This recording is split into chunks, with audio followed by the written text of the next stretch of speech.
Eh bien, on va passer à la correction de l'exercice 3 et de la deuxième partie sur la stabilité en fait des carbocations et des carbanions.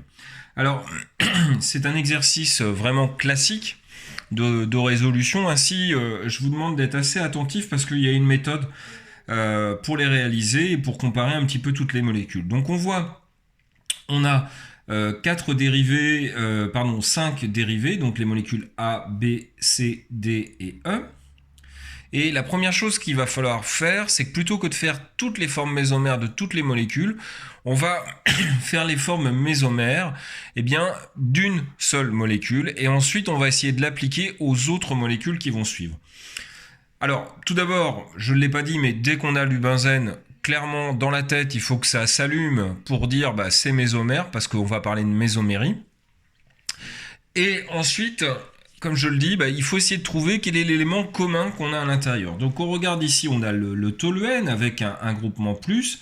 Ici, on a le toluène avec en para un CF3, le toluène avec en para un NO2, le toluène en para avec un CH3 et le toluène plus, évidemment, en carbocation, avec en ortho un groupement au méthoxy, au méthyle, dans ce cadre-là. Donc clairement, ce qu'on va faire, c'est qu'on va faire les formes mésomères de la molécule qui est commune à tous, c'est-à-dire tout simplement la molécule A. Alors, je vous dis ça parce que dans cet exercice, c'est la molécule A, donc tout le monde commencerait par celle-ci, mais vous allez voir, l'idée en fait, c'est de le faire que pour une seule vraie molécule et ensuite de l'appliquer aux autres. Alors, je dessine donc cette fameuse molécule A. Et on va faire la première forme mésomère. Je réinsiste sur la flèche avec une double entrée. On a une charge, une simple liaison, une double liaison. Donc on peut faire sans problème la première forme mésomère comme ceci pour avoir le déplacement d'une charge. Donc cette double liaison-là n'a pas bougé, cette double liaison n'a pas bougé. Alors ici, on a ouvert cette double liaison et l'électron qui est associé à ce carbone-là est venu ici. Donc le carbone qui lui manquait un électron maintenant n'est plus positif, mais c'est ce carbone-là, précisément ici, qui est positif. On va appeler cette forme alpha. On peut continuer encore la mésomérie. Ici, en effet, vous avez toujours l'alternance entre double liaison, simple liaison et une charge. Donc on peut décaler cette forme-là et s'intéresser, mon hexagone n'est pas très joli mais c'est pas très grave, à cette forme-ci qui est donc la forme bêta où le carbocation cette fois-ci se situe en para. Enfin on peut continuer toujours ces formes mésomères pour arriver à celle-ci où vous allez vous retrouver dans la situation précédente, c'est-à-dire la situation alpha. Ici, on va appeler ça bêta, on rappelle celle-ci alpha.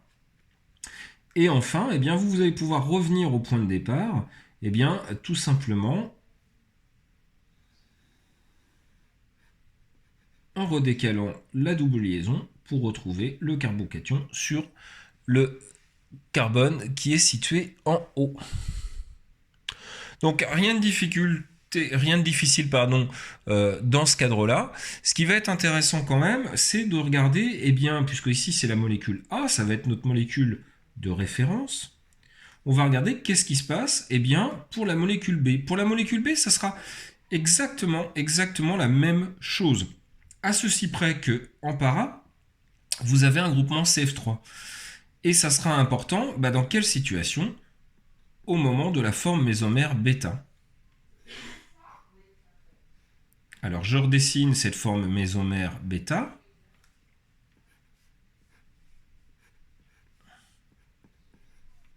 Et ici, j'ai mon carbone, un fluor en avant, un fluor en arrière. Dans ce cadre-là, le groupement CF3, du fait du fluor, le fluor a un effet -I. On va avoir 3 effets -I qui vont rendre très fortement delta plus ce carbone qui est ici. Et vous avez globalement un gros effet -I au niveau du groupement CF3. Du coup, si on réfléchit un petit peu pour cette molécule B,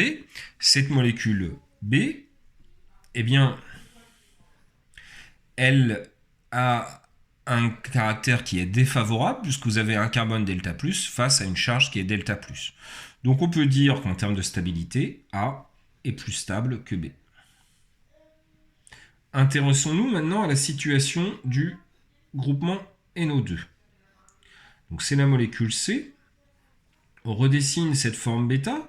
Alors pourquoi que cette forme bêta? Parce que vous mettiez un groupement NO2 ou que vous mettiez un CH3 ou d'autres situations, de toute façon, cette situation n'est intéressante, enfin les formes mésomères ne seront différentes et ne seront à considérer que dans ce cadre-là, c'est-à-dire au moment où vous avez une charge ici, c'est-à-dire là où on a un groupement. Alors NO2, je réinsiste bien fortement sur comment on écrit NO2. Vous avez l'azote qui est positif, l'oxygène qui est négatif. Alors attention, on peut avoir des formes mésomères avec NO2, on va le voir notamment on va le voir dans le cadre du cas où vous serez en négatif, c'est-à-dire quand on sera dans le carbanion. Ok ?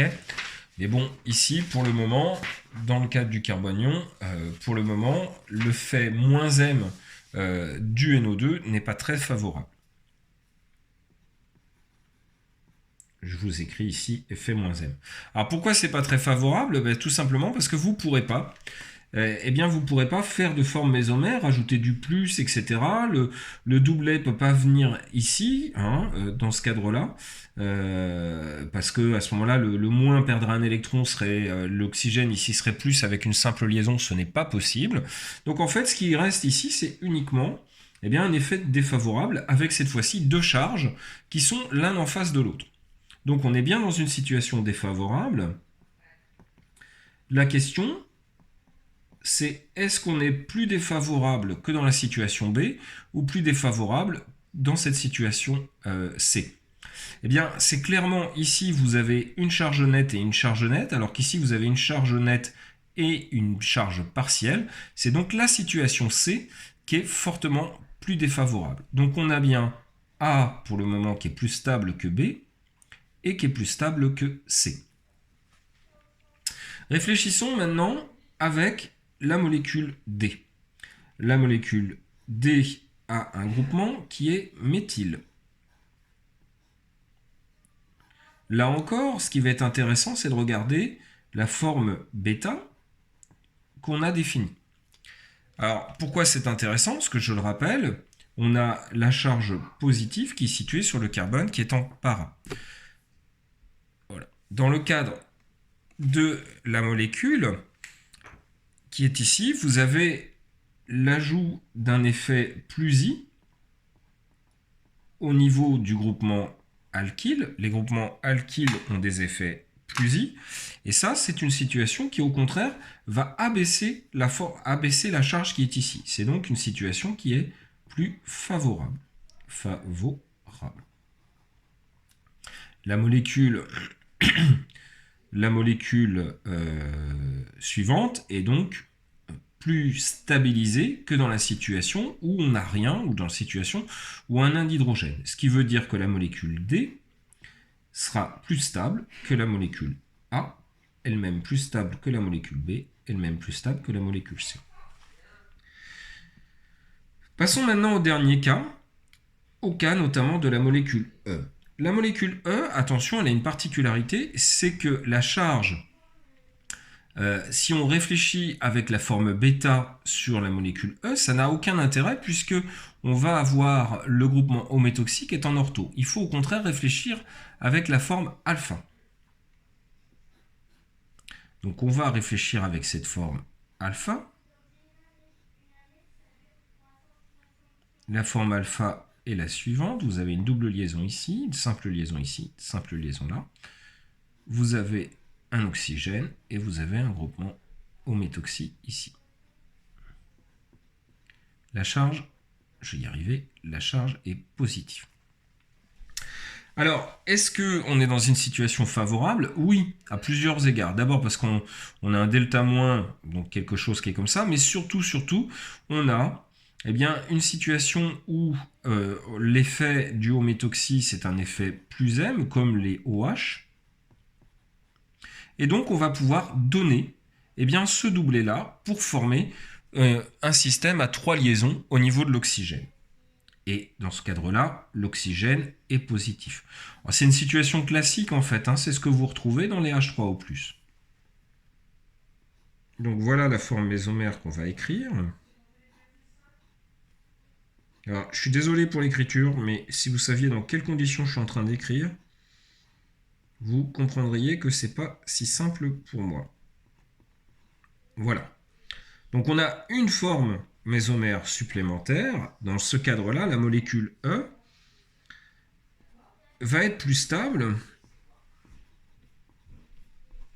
Elle va être stabilisée par effet mésomère.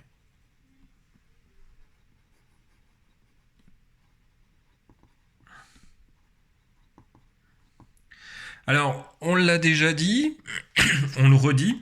Ici, on a un effet mésomère et on a des effets qui sont inductifs, hein, dans le cadre défavorable. Donc, en comparant D qui est favorisé par un effet inductif et E qui est favorisé par un effet mésomère, c'est clairement E qui va être le plus stable.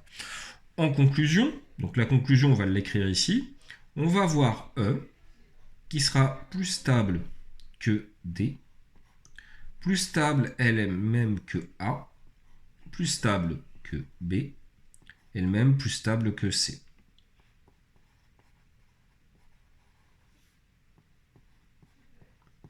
Donc voilà pour la première partie, hein. Il suffit maintenant de voir la deuxième partie. La deuxième partie, c'est dans le cadre où on a des carbanions. Et ça sera l'objet de l'autre vidéo.